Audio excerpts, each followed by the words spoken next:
Welcome back to the Coach V Show on the Island Block Radio. We are in studio with Rising Star, co-founder of the nonprofit South Pacific Islander organization, Marushka Hirshon.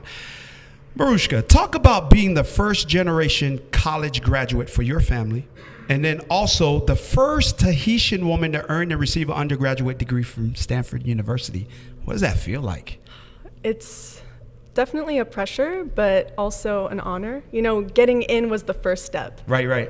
You know, because the family they were just going crazy for that, applauding that, right, and proud. Oh yeah, a lot of tears, a lot of hugs, a lot of calls from the family in the islands, but that was just the first step. Right. Then it's actually picking your major, choosing it, doing all the classes, making sure you get C's at a minimum. You know, C's get degrees, and then graduating. That's a really big issue. So I really relied heavily on the resources at Stanford. I think that was the most important thing for me. And I found my community within the indigenous community at Stanford. So that really was my lifeblood, making sure that I graduate on time. Yeah. And for my daughter, Susan Mele, who's listening, Daddy's going to be crying when you get a full ride scholarship to Stanford as well, all right? I am going to be crying, and everyone is going to be happy. Yes. And we talk about Stanford all the time in our household, and that's why I say that. Okay, we're going over your story, your history, graduating from Stanford University. And while at Stanford, you transform from one emphasis to another. Talk about that change and transformation.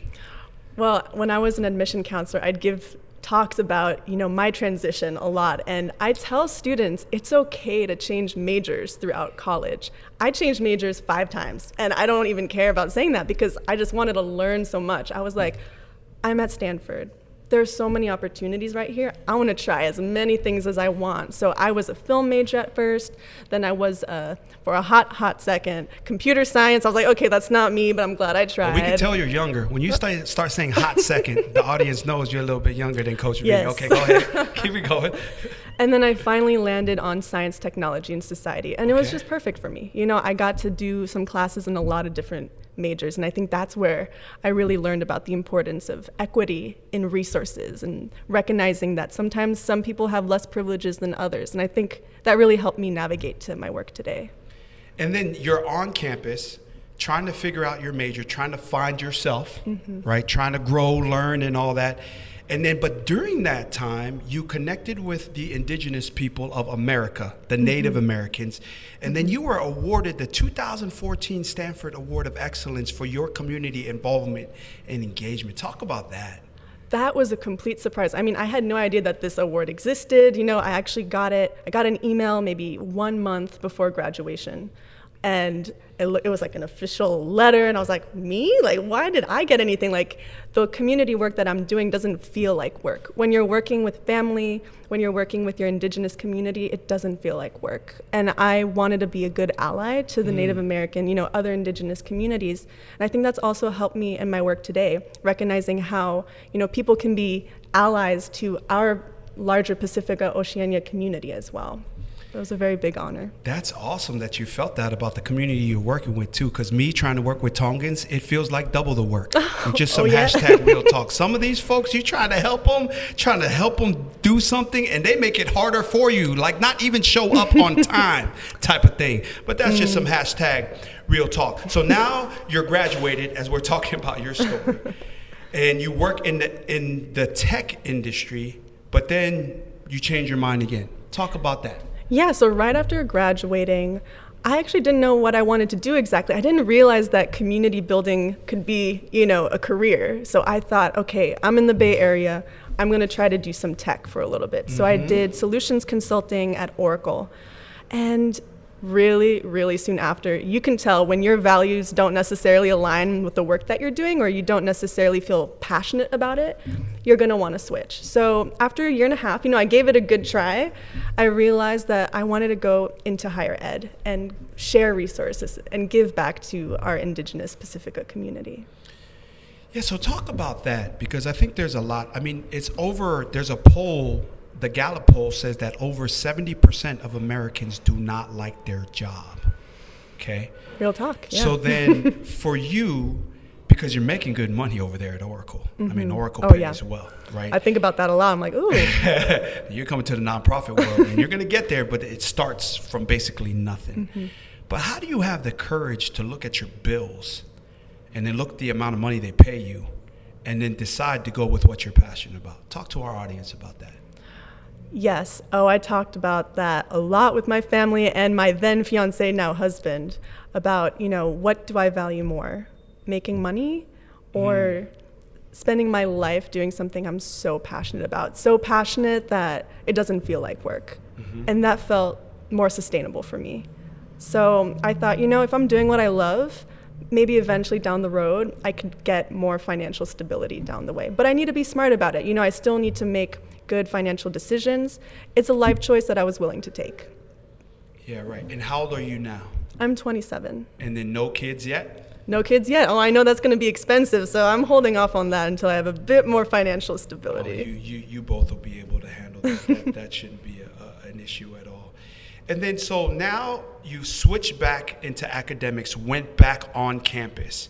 And during your time there, you are now again recognized again by Stanford University as an employee, as a staff, and a fellow peer as the 2018 Student Affairs Team Impact Award. What's that about? Explain to the audience what that is and that recognition. Yes, so for 1 year, I took this really interesting role working for 2 offices in student affairs. And one of them happened to be completely dead. Like everyone left that specific office. And so they had to pull in people they trusted to run that team for a whole year while they hired new people. And it was like a high work environment, like really stressful environment. And so our whole team, we were maybe 4 or 5 people. We got this impact award for making sure that, our team was cohesive, that we did the work, and that we didn't let Stanford down. That's awesome. I mean, because as you well know, still kind of being a rookie in marriage, it's hard enough working with one other person. That's let real. alone real talk, right? Marriage is tough because of that. But I think marriage teaches us in terms of working with other people that to be selfless, that it's not about us. Oh, yeah. That together, like the V formation that I talk about across over 27 industries, that we really can go farther together, more efficiently, more effectively, right? In less time together than we ever can by ourselves. Right. Right. And then so in all that, in the life lessons, and I talk to a lot of the people it is that I coach, and then when I go visit with these companies about, hey, for things to change, you must change. If you don't change, nothing changes. But if you do change, everything changes. What are the life lessons that you've learned from being good with changing? What are some life lessons that you can offer us? That's hard because I definitely feel like I'm, as you mentioned, at the beginning of my career. So to say that I have really insightful things is kind of like not a humility thing to say, but... Well, you're a Stanford graduate. You got some insightful things to say, and you're an awarded one as a student, as a faculty member. So whatever it is that you'd have, we'd love some nuggets on that.